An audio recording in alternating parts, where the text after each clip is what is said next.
Lucas capítulo 23. Estuvimos viendo cómo llega el momento ahora cuando Jesucristo va a ser sacrificado en la cruz por nuestros pecados.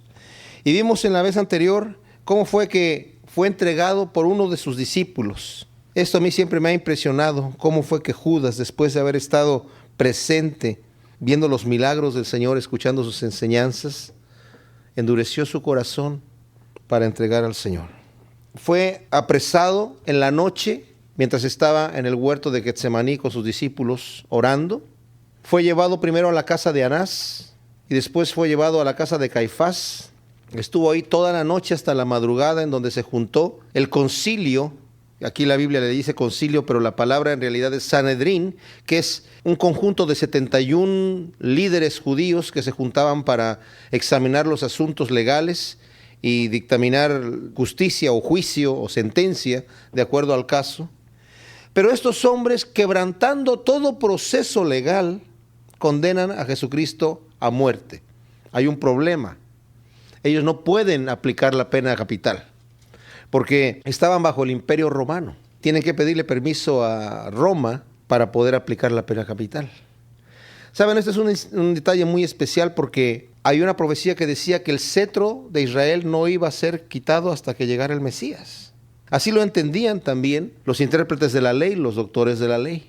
Y cuando Jesucristo se calcula que tenía aproximadamente 2 o 3 años, fue cuando el Imperio Romano quitó a los judíos la opción de aplicar la pena capital. Muchos judíos salieron a la calle echando tierra sobre sus cabezas diciendo: Dios nos mintió, porque ya nos quitaron el cetro, nos quitaron la oportunidad de aplicar nosotros nuestra propia ley. Y el Mesías no ha llegado todavía, pero el Mesías ya estaba aquí, ¿verdad? El asunto es que estos hombres no pueden condenar a Jesucristo por el delito al cual ellos lo han sentenciado. ¿Cuál era el delito? Le hicieron 2 preguntas. ¿Eres tú el Mesías? Y él dijo: si yo les dijera a ustedes no me van a creer. Pero les responde en cierta forma: sí soy el Mesías. Y ellos así lo entienden. Dice: entonces, por cuanto tú dices que eres el Mesías, ¿entonces eres el Hijo de Dios? Y él les dice: efectivamente, así es.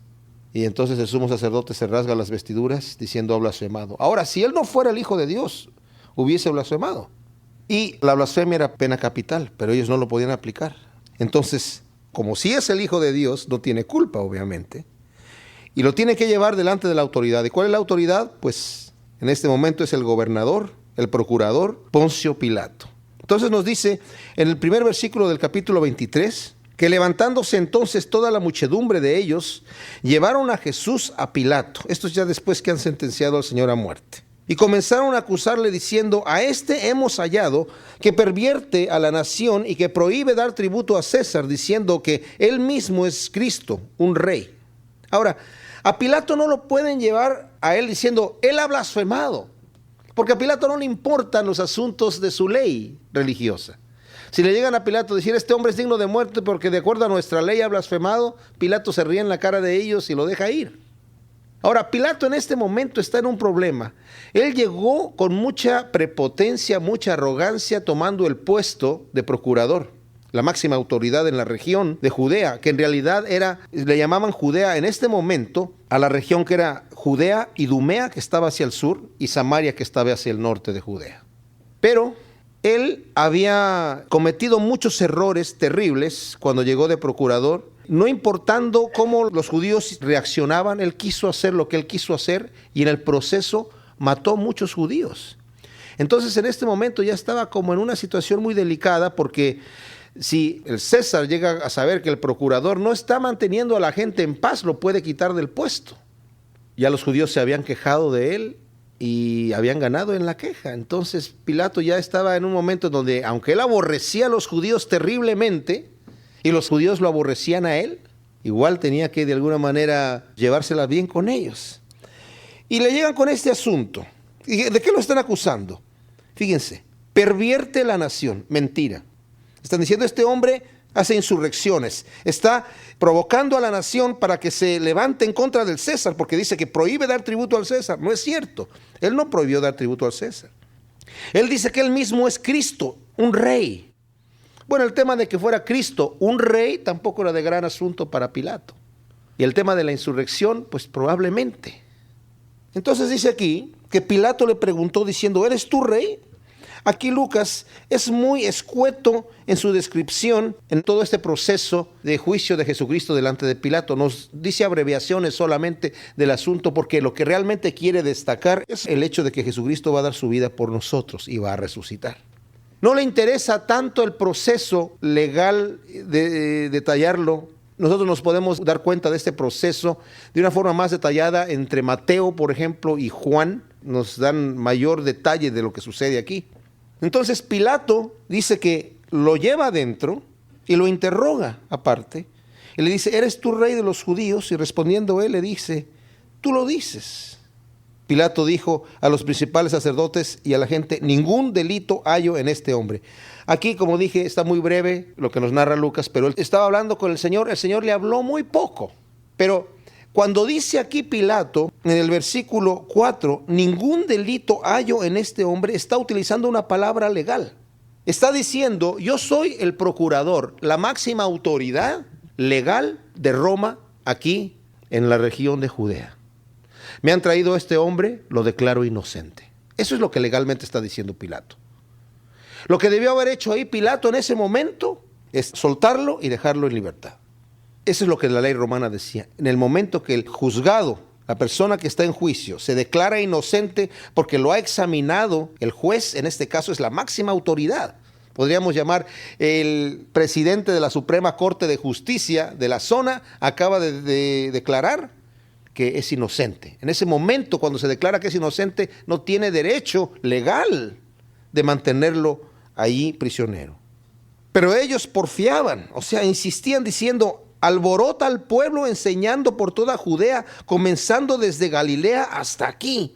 Está alborotando al pueblo. Este hombre está incitando a la gente a hacer revueltas. Qué cosa tan especial. Los judíos tenían revueltas todo el tiempo, especialmente en la fiesta de la Pascua. Venía gente, judíos que venían de otros lados, de otras zonas, y por ese celo de raza que tenían, pues a veces había muchas incitaciones y muchas revueltas específicamente en los momentos de fiesta. Y aquí estaban en el momento de fiesta de la Pascua. Este hombre viene desde Galilea, está por todos lados, en toda Judea y desde Galilea, está incitando a la gente, alborotando a la gente. Entonces Pilato, oyendo decir Galilea, preguntó si el hombre era galileo. Y al saber que era de la jurisdicción de Herodes, le remitió a Herodes, que en aquellos días también estaba en Jerusalén. Ahora, hay un detalle aquí. Anteriormente, Pilato había dado muerte a algunos judíos que habían venido de Galilea. Eso de acuerdo a lo que nos narra Flavio Josefo en su libro de Antigüedades de los Judíos. Habían venido a adorar a Jerusalén y los galileos tenían fama de ser los que más alborotaban a la gente, ¿verdad? Y estaban en contra de Pilato porque Pilato había hecho cosas que para ellos estaba muy mal hecho. Había traído unos escudos con imágenes que estaba prohibido llevarlos a la ciudad santa, a la ciudad de Jerusalén. Todos los procuradores anteriores tenían la ley de aquí no metemos ninguna imagen de ninguna cosa porque los judíos son muy celosos y estaban dispuestos a dar su vida. Pilato hizo que algunos de los soldados se disfrazaran de judíos que iban a adorar allí. Y cuando estaban ellos en medio del sacrificio, ellos tenían sus espadas, sus puñales y tenían también unos garrotes. Cuando les hizo Pilato una señal, estos tipos se levantaron y empezaron a matar gente y murieron muchos judíos. Cosa que también menciona aquí, ¿verdad? Lo menciona anteriormente Lucas, de esos judíos que Pilato había mezclado su sangre con la sangre de los sacrificios. Como mató a estos galileos, Herodes, que era realmente el que estaba a cargo, el tetrarca de la zona de Galilea, pues se sintió ofendido que Pilato, ¿cómo está matando a unos galileos? Si acaso hicieron algo malo, es un asunto que lo tendría que ver Herodes y no Pilato. Y muchos piensan que por ese detalle pudo haber sido que quedaron en enemistad Pilato y Herodes. Era una situación bien compleja y bien confusa entre las autoridades de Roma, ¿verdad? Como todos sabemos. Estaban en pleito, como más adelante también nos va a decir aquí. Entonces, en este momento, ¿qué hace? No tanto porque tiene respeto de Herodes, aunque le conviene quedar bien con Herodes, sino porque quiere lavarse las manos, quiere salirse del asunto, ha examinado al Señor, se asusta al examinar al Señor de lo que el Señor le dice. Las respuestas que el Señor le da a Pilato lo pone nervioso y está preocupado. Entonces dice, es Galileo, vamos a enviárselo a Herodes. Entonces cuando se lo envía a Herodes, es para Herodes un buen gesto de parte de Pilato. Herodes estaba en ese momento en Jerusalén porque también le interesaba estar en la fiesta de los judíos. Y Herodes, viendo a Jesús, se alegró mucho porque hacía tiempo que deseaba verle, porque había oído muchas cosas acerca de él y esperaba verle hacer alguna señal. Los otros evangelios nos dicen que incluso Herodes pensaba que podría haber sido Jesús, como oía de los milagros que estaba haciendo. No le conocía personalmente. Pensaba, a lo mejor es Juan el Bautista, al cual yo decapité y seguramente resucitó y por eso tiene estos poderes. Eso es lo que decía Herodes. Entonces, cuando le llevan a Jesús, se alegra mucho porque lo quería ver. Y ahí está. Se lo envió a Pilato para que lo revise. Ahora hay un detalle aquí. Ya está muy corrompida la situación legal en Roma.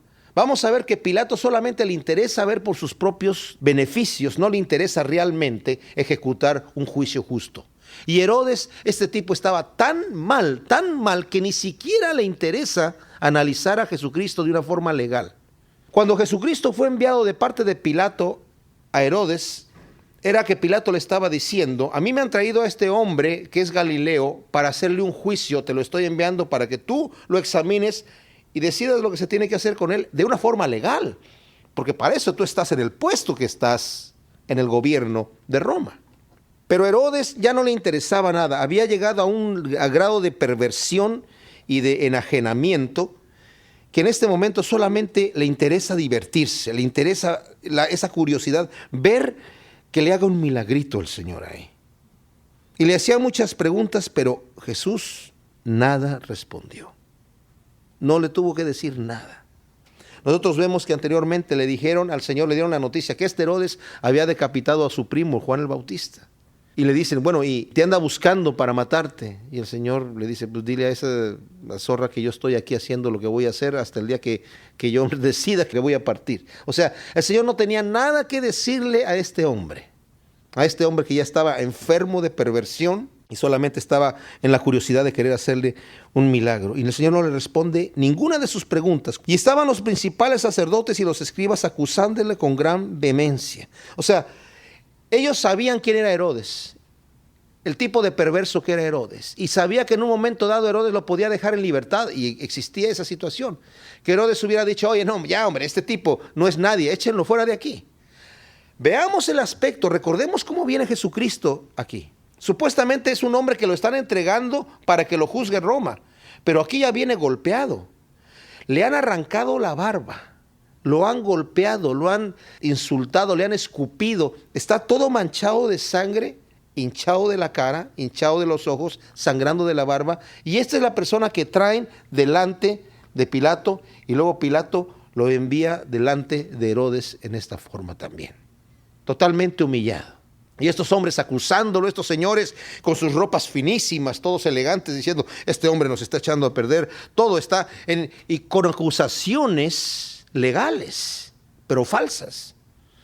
No tanto que tuvieran que ver con el asunto religioso, sino están inventando cargos falsos que pudieran de alguna manera comprometer al Señor.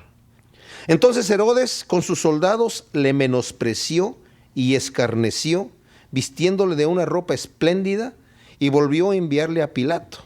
Y se hicieron amigos Pilato y Herodes aquel día, porque antes estaban enemistados entre sí. Lo vuelve a golpear Herodes, se lo entrega a sus soldados. Al burlarse Herodes de él, los soldados tienen permiso de hacer lo que quieran.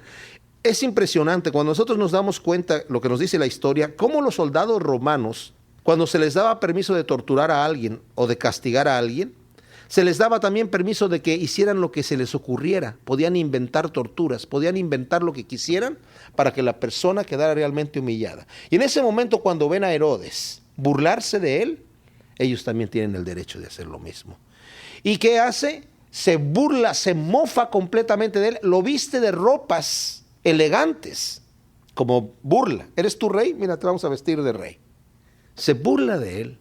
Y lo manda nuevamente a Pilato. No lo sentencia, ni le dice es culpable, ni le dice te dejo en libertad. Simplemente este bufón no me hizo reír, este payaso no me hizo reír, lo vamos a enviar nuevamente a Pilato. Es exactamente el trato que le dio Herodes al Señor. Y vuelve nuevamente a Pilato. Versículo 13 nos dice que entonces Pilato, convocando a los principales sacerdotes y a los gobernantes y al pueblo, les dijo: me habéis presentado a este como un hombre que perturba al pueblo, pero habiéndole interrogado yo delante de vosotros, no he hallado en este hombre delito alguno de aquellos de que le acusáis. Y ni aun Herodes, porque os remití a él, y he aquí nada digno de muerte ha hecho este hombre. Le soltaré pues después de castigarle. Imagínense ustedes aquí, Pilato nuevamente recibe al Señor. Su esposa, según nos dice el Evangelio de Mateo, se cree, de acuerdo a la tradición, que ella era cristiana. Ella le manda un recado a su esposo, a Pilato, decirle: no tengas nada que ver con este justo, porque he sufrido y he padecido mucho en sueños a causa de él. Deslígate de la situación, no tengas nada que ver con él. En otras palabras, le estaba diciendo: déjalo en libertad. No escuches a estos hombres. Ahora Pilato bien pudo haber dicho: ¿saben qué, señores? Ustedes ya me están hartando aquí con sus acusaciones falsas. Este hombre no ha hecho nada malo. Yo ya lo examiné. Y está utilizando puras palabras legales. Ya lo examiné yo y lo declaré inocente, porque de acuerdo a sus acusaciones lo examino yo, no ustedes, yo. Yo soy el procurador, yo soy la autoridad, yo soy el que lo examino y no encuentro ninguna culpa en él, y definitivamente no digno de muerte, no. Lo acabo de enviar a Herodes. Herodes tampoco ha encontrado nada que sea digno de muerte de él. Así que les voy a decir una cosa. Para que queden contentos ustedes, lo voy a castigar. Y el castigar no era ponerlo en un rincón, ¿verdad?, sentado ahí, volteando a la pared. El castigarlo era torturarlo con varas, con azotes y con todo tipo de lo que quisieran hacerle los soldados romanos. Terrible. Entonces le dice: lo voy a castigar y lo voy a soltar después de que haga esto.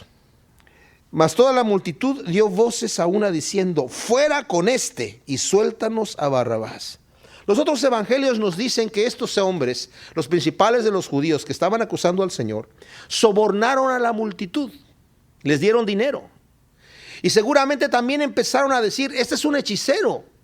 Porque yo me imagino, ¿cómo pudo haber sido después de que Jesucristo estaba con tanta popularidad, tanta gente que lo quería escuchar? Todos los días iba al templo a enseñar en la mañana, en esta misma semana, sanando enfermos.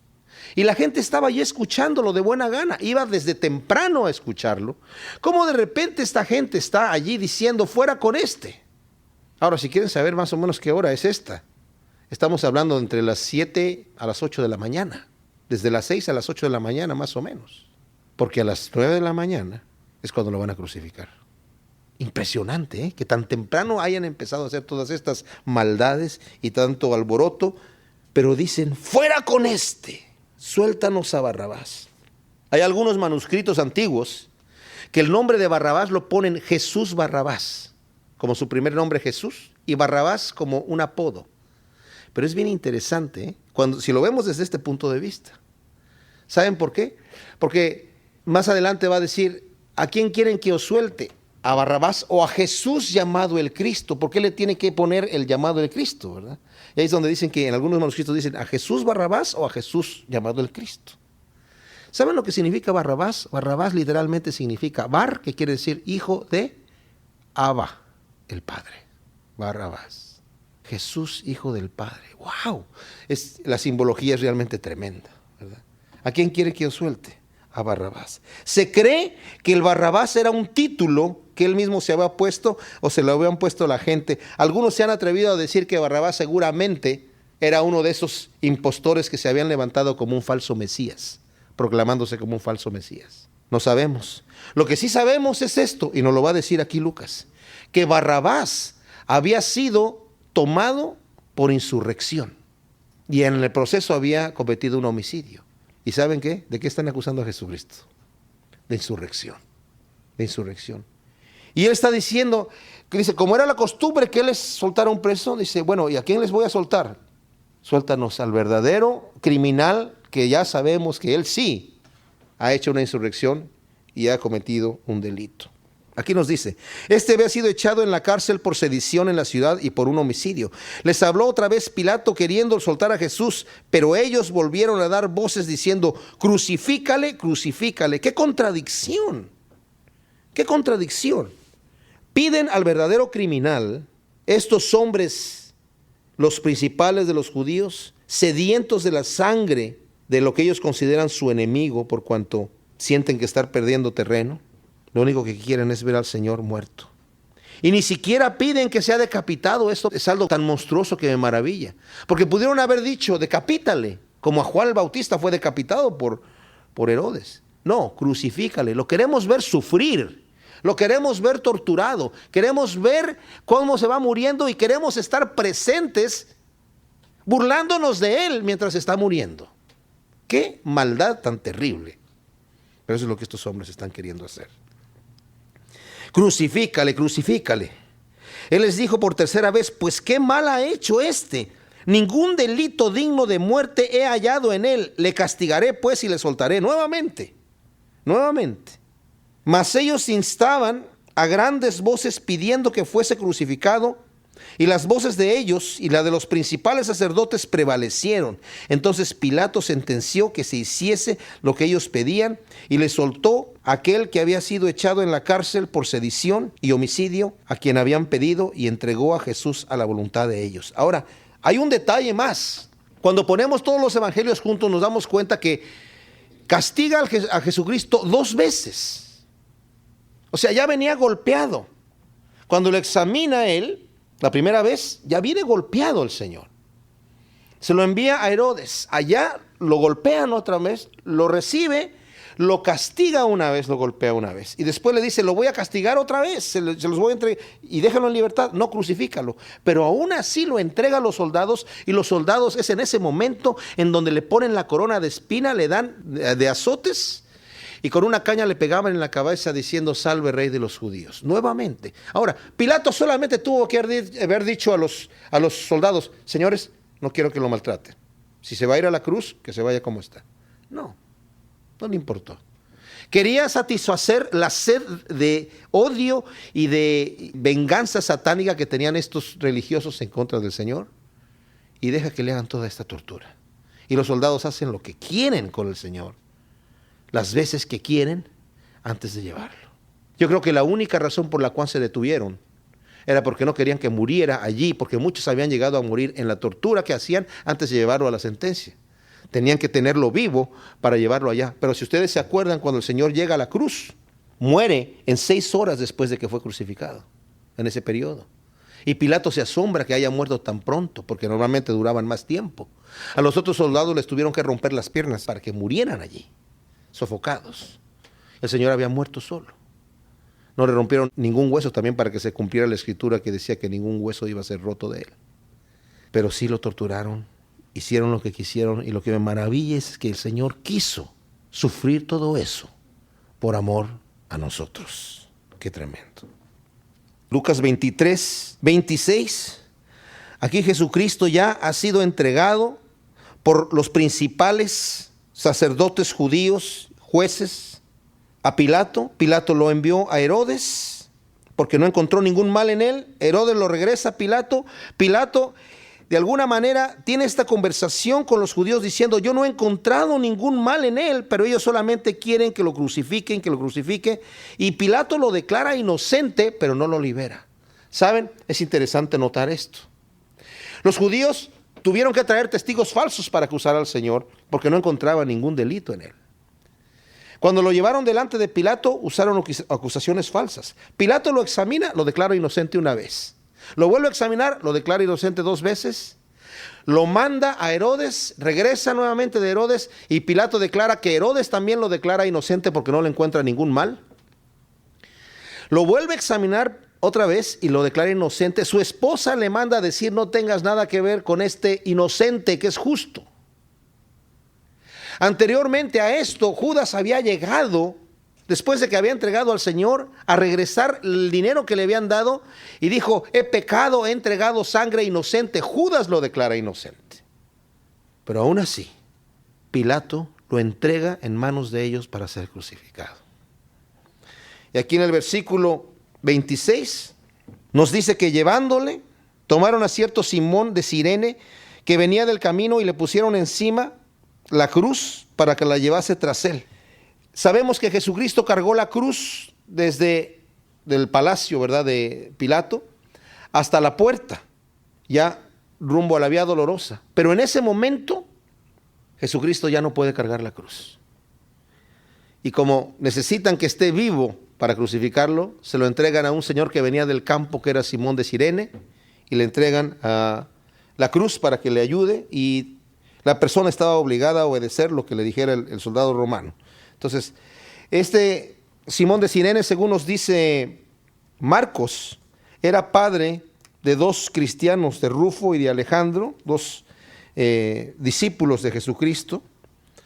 Los menciona Marcos porque pues seguramente la gente los conocía y por tradición se creen que eran discípulos. Podríamos pensar que Simón de Cirene también podría llegar al conocimiento del Señor más adelante. No se nos menciona nada, pero la tradición dice que así fue. Y le seguía una gran multitud del pueblo y de mujeres que lloraban y hacían lamentación por él. Pero Jesús, vuelto hacia ellas, les dijo: hijas de Jerusalén, no lloréis por mí, sino llorad por vosotras mismas y por vuestros hijos. Porque he aquí vendrán días en que dirán: bienaventuradas las estériles y los vientres que no concibieron y los pechos que no criaron. Entonces comenzarán a decir a los montes: caed sobre nosotros, y a los collados cubridnos. Porque si en el árbol verde hacen estas cosas, en el seco, ¿qué no se hará? Qué tremendo. Aquí el Señor va saliendo, estas mujeres que algunas de ellas obviamente estaban tristes porque habían visto esta maldad hecha con el Señor. Tal vez algunas de ellas habían recibido algún beneficio de parte de Él. Algunas de ellas los habían escuchado. Pero también la cultura misma es que cuando había una situación así, había gente que estaba llorando. Es una cultura muy expresiva y las mujeres están llorando pues a gritos. Y el Señor les dice: no lloren por mí, lloren por ustedes. Porque esto que me han hecho a mí, si conmigo están haciendo esto, ¿qué es lo que estaban haciendo con Él? Lo entregaron en manos de gentiles, en manos de pecadores para matarlo. Fíjense, el Señor, una de sus profecías había sido esa. Es necesario que al Hijo del Hombre lo aborrezcan y lo entreguen en manos de pecadores y muera en manos de pecadores. O sea, se estaba refiriendo: ni siquiera los judíos me van a matar. Me van a matar los romanos, me van a entregar en manos de gentiles para que me maten. ¿Y qué es lo que van a hacer? Le van a hacer algo que estaba prohibido hacer a los judíos. Un judío no podía crucificar a nadie.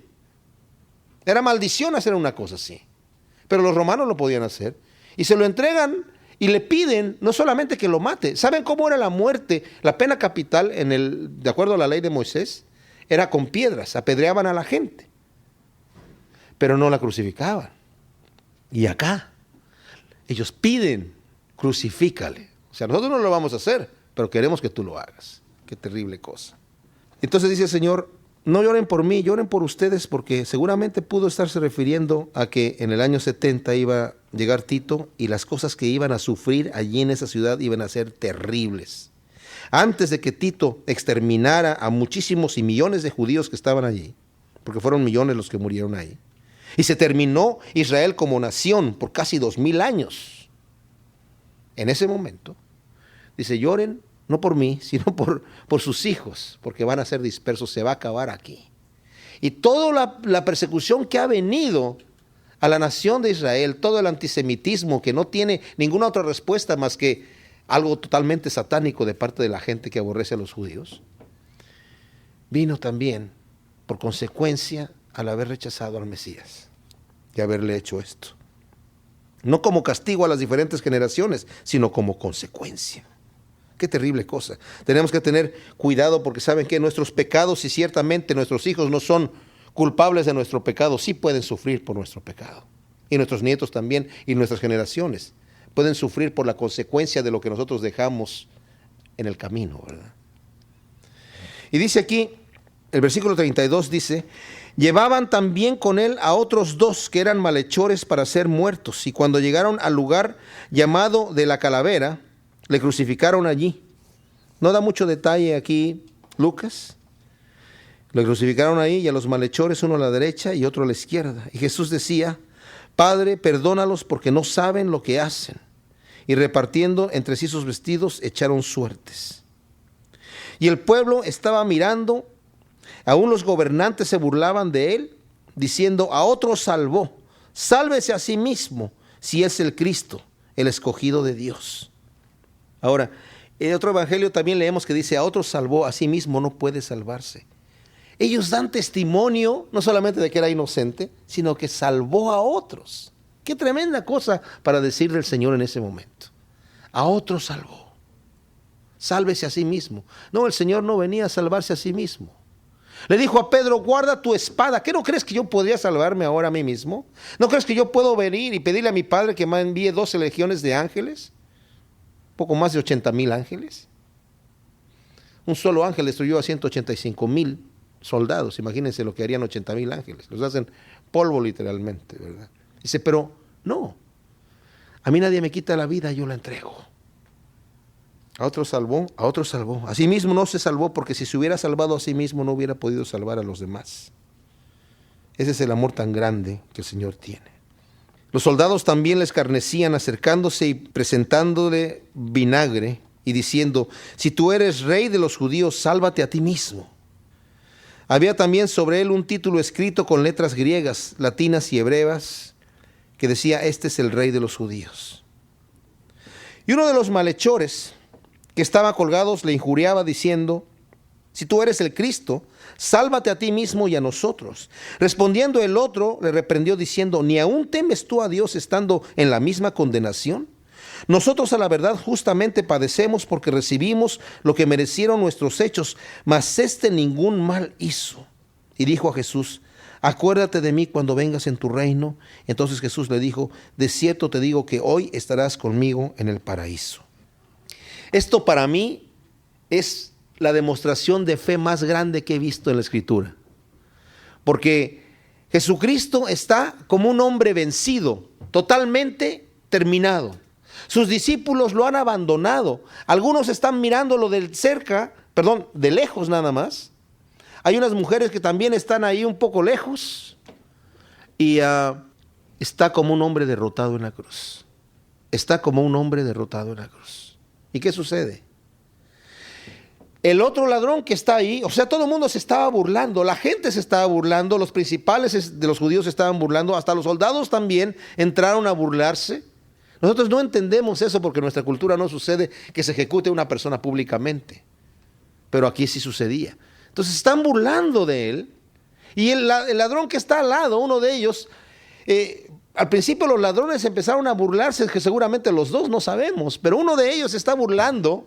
Porque los otros evangelios, dicen que los dos se burlaban, pero no sabemos si empezaron a burlarse de ellos los dos o simplemente es la narración equivocada. Pero uno de ellos está burlando de él y le dice: si tú eres el Cristo, sálvate a ti y sálvanos a nosotros. Realmente no creía que era el Cristo.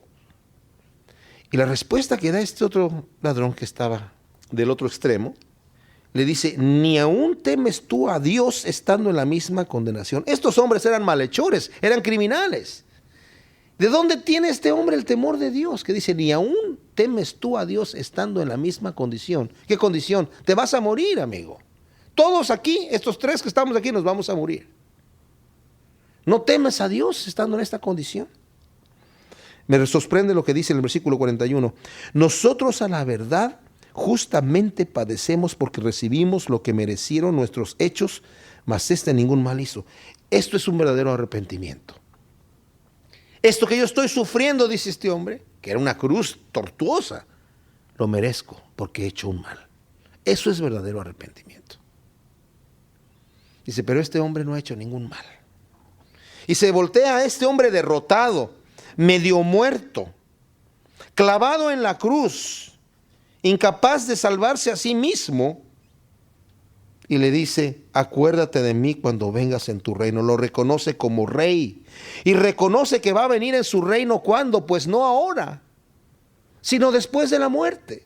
Este hombre sabe que hay una resurrección, que Jesucristo va a venir en su reino, y le dice: acuérdate de mí, yo también me voy a morir, pero acuérdate de mí cuando vengas en tu reino. Te reconozco como el Rey de Reyes, como el Señor de Señores, como el Mesías. Tú eres rey. Aunque te ves así, acabado, tú verdaderamente eres rey. Muchos de sus discípulos ya no pensaban eso, ya no sabían qué estaba sucediendo. Y el Señor le dice: de cierto te digo, hoy estarás conmigo en el paraíso. Cuando era como la hora sexta son las 12 del día, hubo también tinieblas sobre toda la tierra hasta la hora novena, hasta las 3 de la tarde. Se oscureció el sol desde las 12 hasta las 3 de la tarde. Dice, se oscureció el sol y el velo del templo se rasgó por la mitad. Entonces Jesús, clamando a gran voz, dijo: Padre, en tus manos encomiendo mi espíritu. Y habiendo dicho esto, expiró. Cuando el centurión vio lo que había acontecido, dio gloria a Dios, diciendo: verdaderamente este hombre era justo. Y toda la multitud de los que estaban presentes en ese espectáculo, viendo lo que había acontecido, se volvían golpeándose el pecho, pero todos sus conocidos y las mujeres que le habían seguido desde Galilea estaban lejos mirando estas cosas. Ahora, aquí nos dice un detalle: hubo una oscuridad. No se nos menciona mucho lo que hubo en esta oscuridad, en este momento. Se nos dice que la tierra tembló en otros evangelios, ¿verdad? Y las piedras se partieron. Y todas estas señales las vieron estos soldados y este centurión que dice verdaderamente, un centurión dice: este era el Hijo de Dios. Pero dice que el velo del templo se rompió. ¿Qué significa esto? Estaba dividido el lugar en donde normalmente los sacerdotes oficiaban, que era el lugar santo, solamente los sacerdotes, del lugar santísimo en el templo. En el lugar santísimo solamente estaba el arca del pacto. Solamente, no había lámparas, no había nada. Y había una cortina como de unos 15 centímetros de gruesa que dividía el lugar santo del lugar santísimo. No le era permitido a nadie entrar a ese lugar santísimo porque era la representación de la presencia de Dios. Y Dios estaba diciendo: ningún hombre es capaz de presentarse delante de la presencia de Dios porque muere, porque el hombre es pecador. Entonces solamente podía entrar el sumo sacerdote una vez al año para ofrecer un sacrificio por el pecado, llevando un tazón con sangre de un macho cabrío que habían sacrificado, para derramarlo sobre el arca, y ahí lo dejaban, nadie lo limpiaba, y el siguiente año volviera a hacer lo mismo. Y si el sacerdote tenía pecado, seguramente moría delante de la presencia de Dios. Entonces, cuando se rompe este velo, nos dice el apóstol Pablo, él lo explica, significa que ahora nosotros, los que hemos recibido a Cristo como nuestro Salvador, tenemos entrada directa, ya no al lugar santísimo, que es la representación de la presencia de Dios, sino a la misma presencia de Dios, porque por el sacrificio de Cristo Jesús hemos sido cubiertos de su justicia. Y entramos allí, no porque somos dignos nosotros, sino porque Cristo nos compró el boleto a precio de su sangre. Qué tremenda cosa. Había un varón llamado José de Arimatea, ciudad de Judea, el cual era miembro del concilio, varón bueno y justo. Que también esperaba el reino de Dios y no había consentido en el acuerdo ni en los hechos de ellos, fue a Pilato y pidió el cuerpo de Jesús, y quitándolo lo envolvió en una sábana y lo puso en un sepulcro abierto, en una peña, en el cual aún no se había puesto a nadie. Era día de la preparación y estaba para comenzar el día de reposo. Ahora, este señor José de Arimatea nos dice aquí que era un varón justo. ¿Y de dónde era? Dice que era del concilio, miembro del concilio. Quiere decir esto, era miembro del Sanedrín, de estos que habían condenado al Señor a muerte. Y él estaba allí en el juicio, pero él no estaba de acuerdo. Y tenían que estar todos de acuerdo, pero como él no estaba de acuerdo, lo ignoraron. Nosotros vamos a ver más adelante que también hay otra persona. En este evangelio no se menciona. José de Arimatea tiene la tumba en donde van a sepultar al Señor. Y Nicodemo pide el cuerpo para embalsamarlo, para darle el tratamiento correcto. Se menciona en otro evangelio, aquí no se menciona ese punto. Pero Nicodemo pide el cuerpo para darle al Señor una sepultura propia. Sabemos de Nicodemo en el capítulo 3 de Juan que era uno de los fariseos y que le gustaba oír al Señor hablar. Y lo conocía y conocía sus enseñanzas, y vino a Jesús de noche porque tenía miedo de los demás. Tenía miedo de lo que decían los demás judíos, y secretamente lo seguía.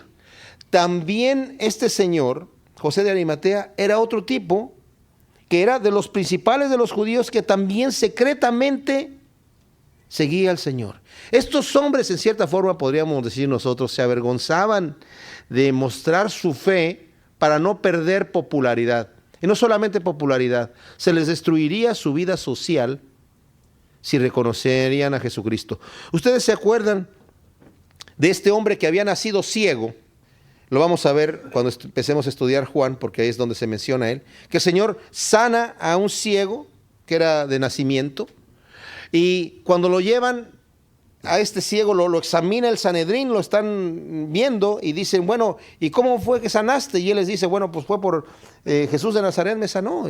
Pero ¿cómo si este es un pecador? Y empieza ahí una discusión entre ellos y traen a los padres también para que los padres testifiquen. Y los padres dicen, bueno, ustedes nos están preguntando, dice, nosotros no sabemos, nuestro hijo nació ciego, eso lo sabemos, que nació ciego, ¿verdad? ¿Y cómo fue sanado? No sabemos, pero él ya es grande, pregúntenle a él, él les va a decir. Y le volvieron a preguntar al ciego y el ciego dijo, yo ya se los he dicho, ustedes no quieren creer, ¿verdad?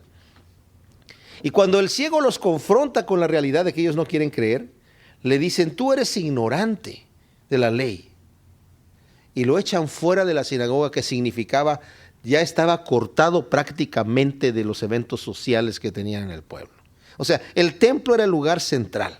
Y estar cortado de la sinagoga era estar cortado de la sociedad completamente.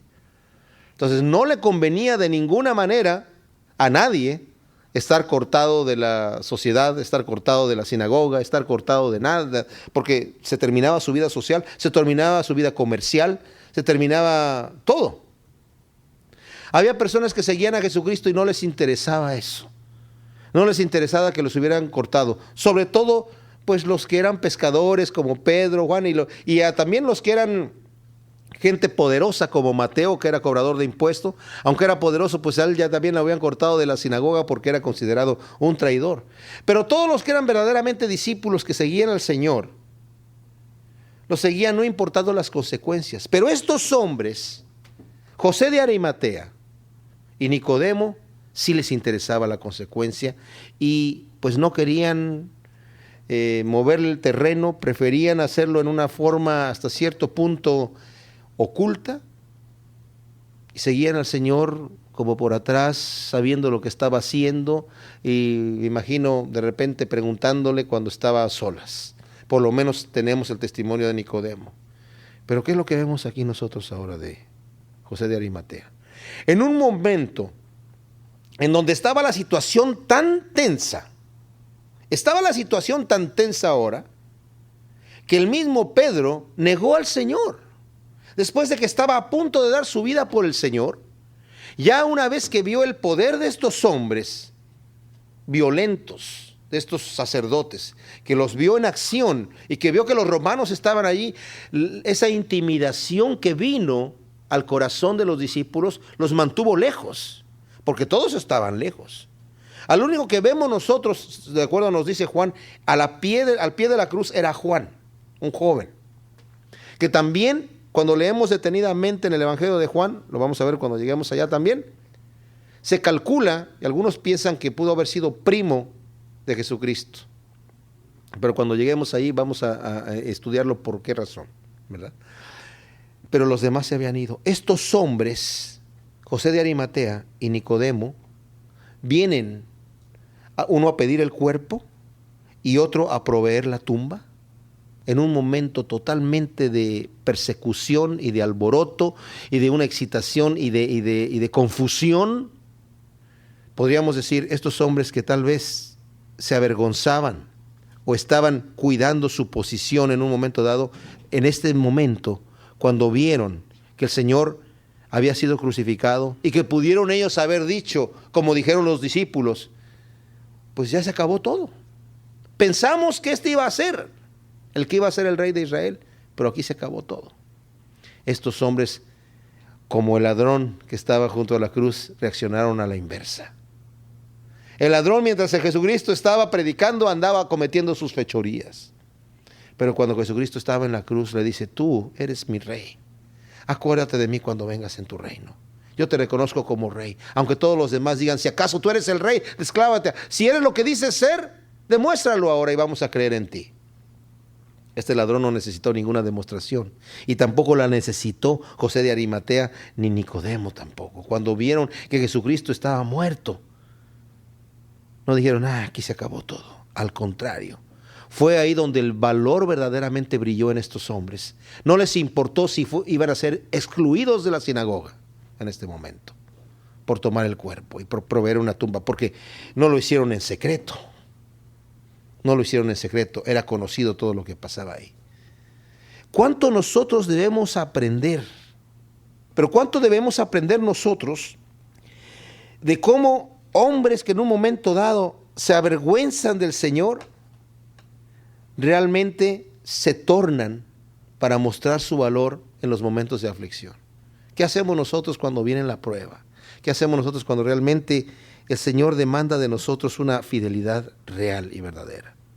Dice aquí que el versículo 54, era día de la preparación y estaba para comenzar el día de reposo, y las mujeres que habían venido con él desde Galilea siguieron también y vieron el sepulcro y cómo fue puesto su cuerpo, y vueltas prepararon especies aromáticas y ungüentos y descansaron en el día de reposo conforme al mandamiento. Ahora, aquí había sido el Señor ya sepultado correctamente, se le habían provisto la sepultura correcta. Nicodemo se encargó de que tuviese todas estas especies y todo este embalsamiento, que era una situación cara, un proceso caro en hacer, requería mucho dinero. Y también requería mucho dinero la tumba cavada en la roca era algo que solamente los ricos tenían. No cualquier persona era enterrada en una tumba. De hecho, la persona que no tenía dinero y moría, la tiraban en lo que le llamaban el Seol o el Gehenna, que era un lugar en donde simplemente era un basurero que estaba siempre con fuego, y ahí también tiraban a los cuerpos de los que no tenían dónde sepultarlos. Los que no tenían dinero para pagar su sepultura, los tiraban allí y los quemaban como la basura. Esa era la costumbre. Y eso hubieran hecho con el Señor si no hubieran pedido el cuerpo de Él. Y el Señor a estos hombres les da un valor especial para hacer algo sobrenatural en un momento crucial. ¿Cuánto nosotros tenemos que aprender de estar sensibles con esto, verdad? Me maravilla a mí cómo el Señor no dice, no, tú me fallaste, te avergonzaste de mí, me venías a ver de noche porque tenías vergüenza. Yo no voy a usar ese tipo de gente, yo necesito gente que realmente levante el rostro. Siempre hay un momento para volver al Señor.